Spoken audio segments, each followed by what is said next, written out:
合流しなくてもお前一人で滅ぼせるじゃないかって。 Oke, Renasan Bebas 92 di sini. Kali ini gua akan membawakan alur cerita dari anime baru yang harusnya gua upload tanggal 3 kemarin. Tapi ya karena terbentur oleh beberapa jadwal anime lain dan jadwal di real, so gua akan membawakannya hari ini juga.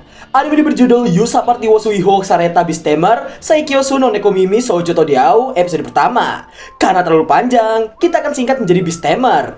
Berkisah tentang seorang penjinak binatang yang dihina dan direndahkan karena tidak memiliki kemampuan bertarung dan dianggap sebagai beban dalam parti pahlawan. Namun, yang tidak mereka tahu adalah kemampuan tersembunyi yang dimiliki oleh sang MC yang mereka buang ini. Bagaimana kelanjutannya? Sebelum kita mulai, jangan lupa untuk menekan tombol subscribe dan like di bawah supaya kalian tidak ketinggalan alur cerita anime lainnya. So, seperti biasanya, kencangkan selimut kalian, comot cembelan Yanto tetangga kalian, dan mari kita mulai alur ceritanya. Cerita diawali dengan diperlihatkan MC kita yang masuk ke dalam suatu ruangan yang sudah terdapat beberapa orang di sana. Mereka adalah anggota party dari MC kita yang bernama Rain ini. Ketua mereka yang bernama Aries ini rupanya memutuskan untuk mengeluarkan Rain dari party. Sontak saja membuat Rain terkejut mendengarnya. Scene kemudian memperlihatkan penjelasan Rain mengenai Beastamer, di mana Rain bisa dengan bebasnya berkomunikasi dengan para hewan hanya dengan kontrak penjinakan. Beastamer memang tidak cocok untuk bertarung. Namun, Rain telah berusaha membantu rekan partinya sebisa mungkin. Dan scene kembali ke momen Rain yang dikeluarkan dari party. Rain nampak masih berpikiran positif, namun Aries memukul meja dan nampak sangat serius. Semua anggota party lainnya pun nampak setuju dengan keputusan Aries. Rain pun meminta penjelasan pada mereka semua. Lin kemudian mendekat dan memberitahukan alasannya hanya ada satu. Dengan wajah menyebalkan, Lin menyebut Rain sebagai beban. Sembari mengacungkan jarinya, Lin mengatai Rain sama sekali tidak berguna. Dan dirinya terus dihina tanpa henti oleh Lin.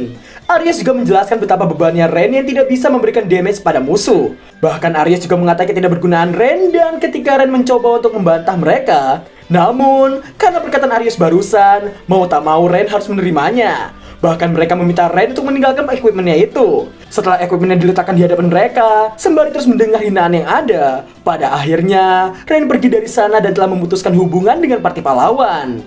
Scene berpindah di kota. Terlihat Rain yang masih galau dengan apa yang baru saja terjadi. Dirinya mengingat ketika masih di dalam party mereka yang dimana Rain mengira perkataan mereka yang pedas itu karena mereka yang berharap tinggi padanya. Namun, sembari mengingat tampang mereka, Rain mengetahui bahwa sejak awal mereka tidak menganggapnya sebagai seorang rekan.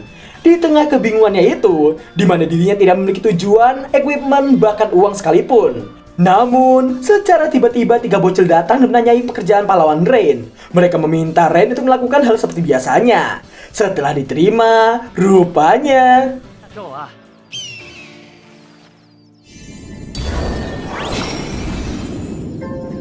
dengan sangat mudahnya Rain membentuk kontrak sementara dengan seekor elang. Setelahnya, ketiga bocil tadi nampak sangat bahagia melihatnya. Rain pun menyudahinya dan sang elang pun pergi dari sana. Di tengah penjelasan Rain mengenai kontrak pada hewan, namun para bocil nampak tidak paham sama sekali. Para bocil pun memuji Rain yang sangat hebat. Bahkan mereka pun berimpian ingin menjadi seorang Beastamer seperti Rain. Rain yang mendengarnya pun mengira mereka ingin menjadi pahlawan. Namun para bocil menjelaskan pahlawan dan partinya sangat menyebalkan jika didekati oleh warga. Dan mereka hanya baik kepada orang kaya dan bangsawan.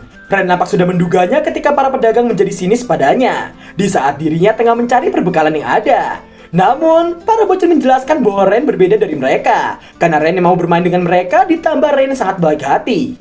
Singkat waktu, karena mendengar kata petualang dari para bocil, pada akhirnya Rain memutuskan untuk menjadi seorang petualang. Terlihat resepsionis kawaii yang bernama Natalie ini menyambut baik Rain di guild mereka. Sebelum menjelaskan ujian menjadi petualang, Rain meminta untuk dijelaskan mengenai dasar dari petualang. Mendengar yang membuat Natalie menjadi senang karena Rain yang sangat teladan. Karena biasanya banyak orang yang tidak memperdulikan dasarnya itu. Dengan bangganya, Natalie menganggap hal semacam itu sangatlah dihargai. Natalie pun menjelaskan mulai dari peringkat petualang dan setelah menjelaskan semua hal tentang dasar petualang, mereka pun akan membahas mengenai ujian menjadi petualang. Di mana ketika Natalie menanyakan job Rain, Rain pun dengan bangganya menyebut dirinya sebagai seorang Beastamer. Natalie sangat khawatir jika Rain pergi sendirian. Natalie pun meminta Rain untuk tidak memaksakan diri, karena petualang harus mengetahui batasannya. Rain pun menjawabnya dengan penuh percaya diri. Rupanya, ujian Rain adalah untuk membasmi 10 bocil hijau dan mengumpulkan 20 herbal. Setelah berhasil membasmi 10 bocil hijau, Ren nampak berterima kasih pada seekor tupai yang membantunya dalam mengintai tadi. Di saat Ren tengah menghitung kristal sihir bocil hijau, namun ketika hendak kembali ke guild, secara tiba-tiba あとは薬草を採集したらギルドに持って行って姫 karena mendengar suara teriakan, Ren kemudian berlari ke sumber suara. Dan rupanya, dirinya menemukan monster kelas D yang bernama Killer Tiger yang hendak menyerang seorang gadis. Dan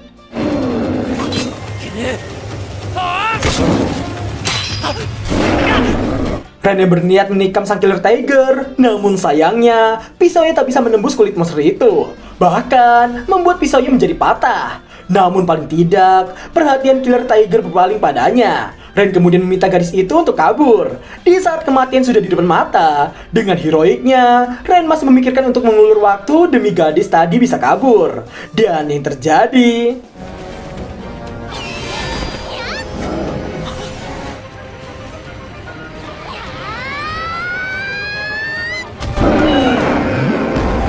tanpa diduga-duga, sang gadis itu berhasil membuat Killer Tiger nyeri di punggung selamanya. Ren kemudian nampak terkagum dengan gadis di hadapannya yang berhasil membunuh Killer Tiger dengan satu kali serangan. Terlihat sang gadis yang duduk dengan posisi kawainya dan gua nobatkan nih gadis sebagai waifu gua. Di saat Ren menanyakan siapakah sosok gadis tersebut, namun Ren nampak memandangi gadis itu dan memberikan penjelasan mengenai ras terkuat yang memiliki kekuatan yang sangat dahsyat. 竜族、精霊族、神族などあまたの最強種が存在するが Di antara semua ras itu, sembari si gadis yang menoleh ke arah Ren menjelaskan bahwa ras terkuat yang langka itu adalah ras kucing. Ketika Killer Tiger nampak menghilang, gadis tersebut yang akan terjatuh, namun Ren nampak menanyakan keadaan sang gadis. Di tengah ketidaksadaran gadis kawaii ini, rupanya gadis kucing itu hanya merasa kelaparan. Terlihat gadis kucing itu yang memakan perbekalan Ren, dan Ren nampak masih tidak percaya karena ras kucing adalah ras terkuat yang dulu nyaris punah. Meski tak bisa memakai sihir, namun fisiknya telah berevolusi hingga menjadi salah satu ras terkuat yang ada. Ketika melihat tanah yang retak di belakangnya, Ren pun menganggap gadis itu asli. Setelah kenyang, sang gadis nampak sangat bersyukur karena dirinya hampir melihat nenek dan kakeknya melambaikan tangan di surga. Setelahnya, gadis itu pun memperkenalkan dirinya dan rupanya nama dari gadis ini adalah Kanade. Dan setelah mereka memperkenalkan diri satu sama lain, Kanade nampak senang karena Ren lah yang telah menyelamatkannya.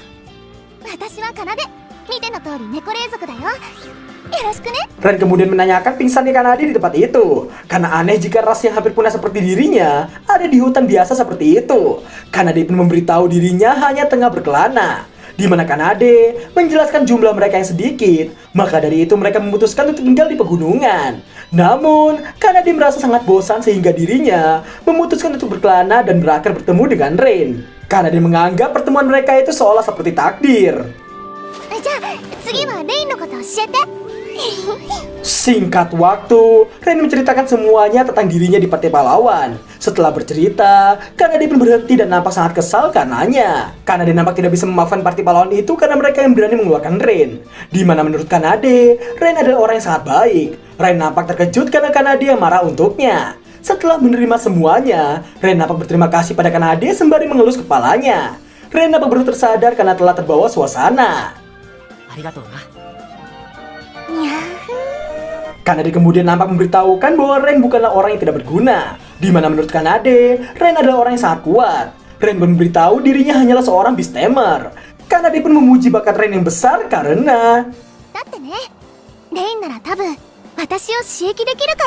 mendengar yang membuat Ren nampak terkejut dibuatnya. Dan Kanade pun menjelaskan bahwa di saat dirinya melihat Ren, dirinya merasa ada sesuatu yang menyengat seperti listrik. Maka dari itu, Kanade berpikir bahwa Ren bisa menjinakkannya. Karena hanya sedikit orang di dunia yang dapat menjinakkan ras kucingnya itu. Di tengah rasa terkejutnya Ren, tanpa diduga-duga,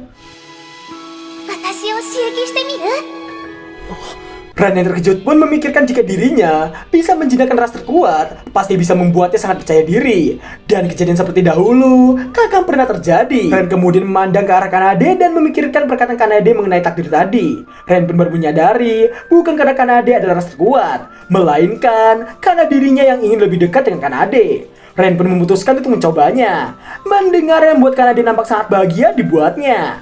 Setelah meneteskan darah ke tangan kirinya, sebuah lingkaran sihir pun muncul dan kemudian 我が名フェインシュラウド新たな契約を結びここにエニシを作る答えよ汝の名は terlihat mereka yang telah selesai melakukan kontrak dengan penanda sebuah pola sihir di telapak tangan Kanade. Ren pun memberitahu itu adalah kontrak yang menghubungkan mereka. Terlihatlah wajah bahagia Kanade karena telah menjalin kontrak dengan Ren. Karena Kanade menyebut itu sebagai simbol ikatan mereka, Ren pun membenarkannya sembari mengelukkan jabat tangannya. Dan これからよろしくねレイン こちらこそよろしくな pada akhirnya, ikatan antara gadis ras terkuat dengan petualang dengan job terlemah pun telah terjalin. Sembari Kanade menarik Ren untuk berlari, Ren menjelaskan kembali bahwa di dunia mereka terdapat ras terkuat yang memiliki kekuatan yang sangat dahsyat. Dengan wajah bahagianya, Ren berkata setelah dikeluarkan dari parti pahlawan, dirinya yang tak punya tujuan ataupun kawan. こうして最強士を刺激することになった Di akhir scene, kita diperlihatkan Kanade dan Ren yang ingin menyelesaikan ujian petualang milik Ren, yaitu mengumpulkan 20 herbal.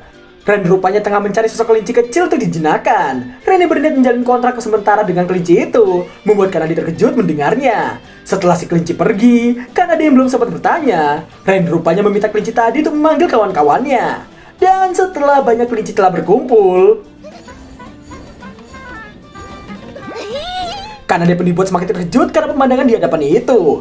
Bahkan, Ren memberikan perintah untuk mencarikan herbal di sekitar untuk dibawakan padanya. Semua kelinci dapat paham dan mulai mencari. Ketika Ren menoleh ke arah Kanade, terlihat Kanade masih terkejut dan tak bisa berkata sepatah kata pun. Rupanya, Kanade terkejut karena Ren yang bisa menjinakkan banyak binatang sekaligus, dan bahkan bisa memberikan perintah yang sangat rumit. Ren apa biasa saja dan justru bertanya balik pada Kanade. Kanade pun menjelaskan semua hal tentang Beastamer, yang hanya bisa menjalin kontrak dengan satu binatang meski hanya kontrak sementara. Justru Ren lah yang aneh, karena Ren yang telah menjalin kontrak dengan dirinya, seharusnya tidak bisa menambah lagi. Kanade pun menganggap kemampuan Beastamer Ren sudah di luar nalar. Terlihat para kelinci yang mulai mengumpulkan tanaman herbal, sembari Ren yang menjelaskan bahwa di kampung halamannya, semua orang di sana bisa melakukannya. Dengan polosnya, Ren menganggap itu adalah hal yang biasa bagi para Beastamer. Kanade mendengarnya pun dibuat ternganga dan tidak bisa membenarkan pernyataan Ren barusan. Kanade bahkan heran siapa di sana yang memiliki kekuatan dahsyat. Dan berakhirlah alur cerita anime Beastamer episode pertama. Karena durasi yang cukup panjang, gua akan persingkat komentar yang ada. Yang pertama, gua kurang suka dengan desain karakter dari Ren, terutama pada bagian rambut. Namun, gua suka sifat Ren yang tetap berpikiran positif dengan semua hal yang ada. Bahkan, kepolosannya terhadap job individunya yang terbilang overpower dibandingkan Beastamer lainnya, yang membuat kesan MC overpowernya menjadi semakin kental. Dan kedua, gua suka sama desain karakter dari Kanade yang benar-benar tipe waifu yang gua suka. Oke, untuk itu gue akan memberikan rating 9,0/10 untuk episode pertama ini. Gue ucapin makasih banyak buat yang sudah menonton Gakri Video dan sampai jumpa di episode kedua di tanggal 10 nanti. Bye-bye!